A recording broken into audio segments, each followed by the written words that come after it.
อะขอกล่าวคำว่าสบายดีและสวัสดีพี่น้องทั้งฝั่งไทยและฝั่งลาวหรือว่าอยู่ต่างประเทศเบิดสุขุสุขคนเด้อสบายดีเด้อวันนี้บ่เตยก็สิมาเล่าประวัติที่ว่าเป็นหยังบ่เตยคือได้ออกจากบ้านมาสู่ในเมืองไทยเนาะหรือว่ามาสู่งานเนาะบ่เตยมีความฝันที่ว่าอยากมาหาเงินเพื่อได้สักก้อนหนึ่งแล้วก็สิมาอยู่บ้านพี่น้องมาเฮ็ดบ้านอยู่เพราะว่าบ่เตยยังบ่ทันได้มีเรือนเป็นของตัวเองเลย ที่ผ่านมาน่ะบ่ได้อยู่กับครอบครัวน่ะคือปลูกกระท่อมอยู่เด้อพี่น้องเพราะว่าบ้านเก่าๆที่บ่เตยได้มีปัจจุบันแรกๆทำอิฐน่ะคือพ่อแม่เพิ่นเฮ็ดอยู่ได้ร่วมกันน่ะพี่น้องมันเก่าแรงเนาะเพิ่นสิอยู่ในกลางบ้านเนาะแล้วก็มันก็เก่าแรงก็เลยได้ม้างมันแล้วก็เอาไม้เอาแผ่นสังกะสีเนาะแล้วก็ย้ายไปอยู่ทุ่งนาหรือว่าอยู่อยู่ปลายหมู่บ้านนะพี่น้องหรือว่าอยู่นอกของในกลางบ้านสิเอิ้นว่าปลายหัวนาเนาะหรือว่าอยู่ปลายหมู่บ้านแบบนี้ก็ได้เนาะ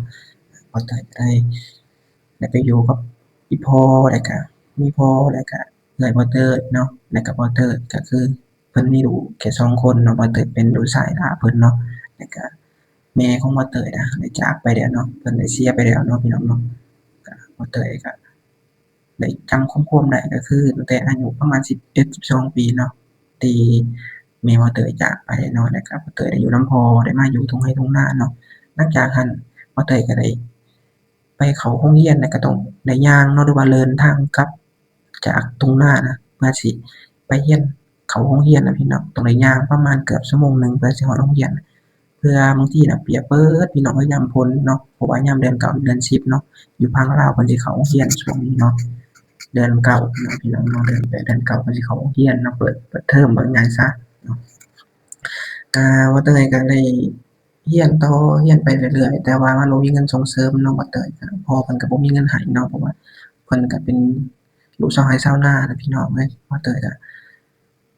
เลิกโรงเรียนมาบ่เตยไปหาไสเบ็ดกบพี่น้อง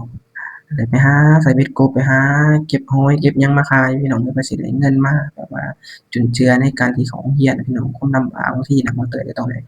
ไปซื้อไข่หน่วยหนึ่งมาป่นหรือว่ามาแจ่วพี่น้องได้มีไข่หน่วยหนึ่งเนาะแล้วก็ เอามาพริกใส่ในถ้วยเนาะแล้วก็เอาเกลือใส่แล้วก็ใส่น้ำเปล่าหั้นน่ะพี่น้องแล้วก็เอาไข่ใส่ลงเนาะแกะไข่ใส่แล้วก็ตำๆๆใส่แล้วก็กินกับข้าวไปโรงเรียนพี่น้องเอ้ยความลำบากความจำได้เนาะมันก็ได้เรียนไปประมาณจบชั้นม. 4เนาะพี่น้องเนาะอยู่ลาวก็ถือว่าได้ใบประกาศบ่เตยใบประกาศก็บ่ได้เรียนเก่งเรียนหยังเลยเนาะบ่เตยได้ปะอยู่บ้านเนาะเพราะว่ามันบ่เตยบ่ได้เรียนสูงเรียนเก่งหยังเลยเนาะเรียนแบบว่าพออ่านออกเขียนได้หั้นนะพี่น้อง แล้วก็บ่มีเงินส่งเรียนต่อบ่เตยก็สู้ไว้พ่อเพิ่นก็เลยว่าออกซะก็เลยได้จำเป็นต้องออกแล้วก็บ่เตยก็สู้มาฮอดอายุ17ปีเนาะบ่เตยก็ได้ไปเฮ็ดงานในตัวเมืองตรงนี้ขี่รถจักรไปนำคนในบ้านเนาะเพราะว่าเพิ่นได้เอาไปเป็นลูกมือเพิ่นเนาะไปเป็นกรรมกรลูกมือเพิ่นก็ได้จ้างเนาะบ่เตยก็พยายามเก็บเงินออมมาเนาะมาเฮ็ดบัตรเนาะเฮ็ดบัตรพาสปอร์ตเพื่อสิขึ้นมาเฮ็ดงานอยู่ไทยหั้นพี่น้องเนาะแล้วก็เก็บออมให้มันได้ที่สุดเนาะ สิ่งที่จำเป็นที่สุดคือว่าเตยมีความฝันที่ว่าอยากมาเฮ็ดงานอยู่ไทยแต่อย่างน้อยเนาะเพราะว่าอยากมีประสบการณ์ใหม่ๆเนาะว่าเตยมาเฮ็ดงานร้านอาหารพี่น้องเอ้ยบ่ว่าสิอยู่ในครัวส่วนมากว่าเตยสิมักอยู่ในครัวเสิร์ฟบ่เตยเพิ่นเจ้านายเพิ่นสิมักให้จัดอยู่ตำแหน่งอยู่แบบว่าอยู่ในครัวเป็นคนล้างจานแล้วก็เป็นคนแบบว่าส่วนทอดแบบนี้เนาะพี่น้องเนาะบ่เตยก็หลังจากหั้นบ่เตยก็เก็บเงินเนาะเพื่อสิขึ้นมาเนาะเก็บเงินก็คือบ่เตยเล่าในคลิปหนึ่งเนาะที่ว่า มีหมู่เพิ่นอยากขึ้นมานำแล้วก็มีพี่น้องหั้นแหละเนาะเพิ่นมีพี่น้องแต่ว่าบ่เคยบ่มีพี่น้องหาให้เนาะเพราะว่าบ่เตยก็อยากหาความพันให้ตัวเองหลายกว่าเพราะว่าบ่อยากไปยุ่งไปเกี่ยวนํพี่นำน้องหลายเพราะว่าบ่อยากวุ่นวายนำเพิ่นหลายเนาะเพราะว่าอีกอย่างหนึ่งน่ะเพิ่นย้านบ่เตยน่ะย้านไปบ่รอดเนาะเพราะว่ายังบ่เคยได้มาเฮ็ดงานอยู่ไทยเนาะบ่เตยก็บ่อยากอันนี้เพิ่นปานใดก็เลยตัดสินใจอย่างน้อยก็ผิดพลาดก็ให้มันผิดพลาดนำบ่เตยเนาะและมีหมู่เพิ่นพาขึ้นมา เนาะบ่แม่นว่าหมู่เด้อข้อยนี่พาหมู่ขึ้นมาพี่น้องหมู่ก็ยังบ่รู้จักเนาะหมู่คนในบ้านแต่เงินในตอนนั้นบ่เตยก็มีเงินอยู่ติดโตคลิปหนึ่งว่าเตยเล่าน่ะมีเงินอยู่1,500เขา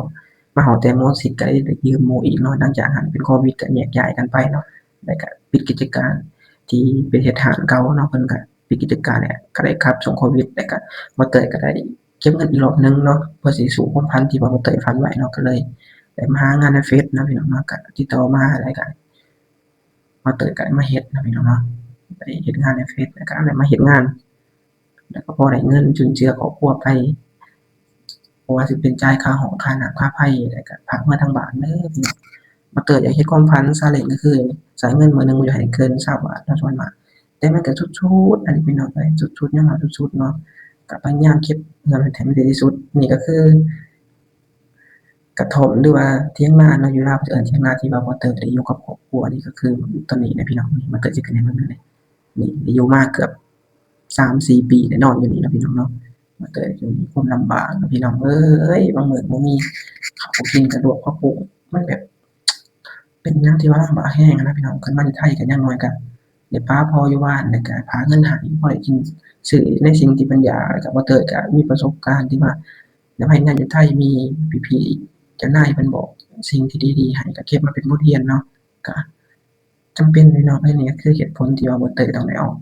จากบ้านตั้งแต่อายุ18ปีก็คือแรกๆเด้อบ่เตยน่ะอายุ17ปีว่าจะขึ้นมาสุดท้ายได้มันบ่ผ่านเพิ่นบอกว่าต้องรออีกปีหนึ่งเนาะรออีกปีหนึ่งรอ18บ่เตยก็รอเฮ็ดงานพยายามเก็บเงินเนาะเก็บเงินเฮ็ดงานก่อสร้างเป็นแบบว่าลูกมือเพิ่นนั่นแหละพี่น้องผสมปูนเฮ็ดอิหยังทุกสิ่งทุกอย่างเนาะก็ ก็สิประมาณนี้พี่น้องเอ้ยมาเฮ็ดงานอยู่ไทยยอมรับเลยว่าเป็นเว้าภาษาเดียวกันเนาะก็สิคล้ายๆกันแหละเนาะมีเส้นบางๆกันไว้นิดๆหน่อยๆเนาะบ่แตกต่างกันอิหยังเลยเนาะก็คือเป็นคนลาวนี่บ่จำเป็นต้องไปเรียนพูดไทยหรือว่าอิหยังเนาะแบบมันมีในตัวเนาะพี่น้องแบบว่ามันเป็นแบบภาษาคำศัพท์มันคล้ายๆคือกันสุดๆเนาะพี่น้องเนาะมีอิหยังที่คล้ายๆคือกันเนาะว่าเลยก็มีความฝันอยากขอบคุณพี่ๆทุกๆคนเนาะที่เพิ่นเป็นคนไทยเนาะเพิ่นก็มา ซัปพอร์ตกดไลค์กดแชร์ให้บ่เตยแล้วก็ให้กำลังใจบ่เตยทำคลิปต่อๆไปเนาะบ่เตยก็อยากมีความฝันคือกันอยากมาเป็นยูทูบเพื่อสิหาเงินได้สักก้อนหนึ่งนี่แหละบ่ได้ดอกพี่น้องผู้ใดแบบว่าปลูกเรือนน้อยๆอยู่ผู้ใดปลูกผักปลูกหยังกินอยู่กับครอบครัวเนาะพี่น้องเนาะเพราะว่าสุดท้ายแล้วบ่ว่าสิอยู่ไสคือกันเนาะพี่น้องเพราะว่าบ่ลืมบ้านเกิดเมืองนอนเนาะพี่น้องเอ้ยบ่ว่าสิไปอยู่ไสสิดีส่ำใดสุดท้ายเราก็ย้อนกลับไปมาอยู่บ้านเราคือเก่าเนาะพี่น้องเนาะมาเฮ็ดงานให้มันดีที่สุดแล้วก็เก็บเงินเก็บคำ ให้มันได้เนาะพี่น้องเนาะได้น้อยก็ได้หลายพี่น้องพยายามที่เฮ็ดเรือนหลังน้อยๆอยู่พี่น้องเอ้ยเฮ็ดจั่งใดก็ฝากเป็นกำลังใจให้บ่เติบทำคลิปต่อๆไปเด้อครับขอบคุณหลายๆ FC ทุกๆคนมื้อนี้บ่เติบก็บ่ได้มาอัปคลิปหน้าห้องน้ำเด้อพี่น้องเด้อเพราะว่าเสียงมันหลั่งหลายๆสิ่งหลายๆอย่างบ่เติบเช่าห้องอยู่แล้วก็มีคนอยู่ข้างห้องบ่เติบก็บ่อยากเว้าดังหลายเนาะก็เป็นจั่งใดก็ฝากเป็นกำลังใจให้บ่เติบทำคลิปต่อๆไปเด้อพี่น้องขอบคุณ FC เบิดสุขุสุขคนขอบคุณหลายๆครับพอกันในคลิปใหม่เด้อพี่น้องมีเรื่องเล่าที่อยาก ให้ว่าเตยเล่าเรื่องหยังประวัติเรื่องการจากไปของแม่บ่แล้วก็เป็นจั่งใดคือได้มาเฮ็ดงานแล้วก็เป็นจั่งใดคือบ่อยู่บ้านเป็นจั่งใดคือบ่เฮ็ดงานอยู่บ้านหลายสิ่งหลายหลายอย่างอยากถามบ่เตยก็ทักเข้ามาในคอมเมนต์เนาะบ่เตยสิเล่าเรื่องราวประวัติที่ว่าตั้งแต่อายุยังพอจำความได้เล่าให้พี่ให้น้องฟังหลายๆสิ่งหลายๆอย่างเด้อขอบคุณหลายๆครับบ๊ายบาย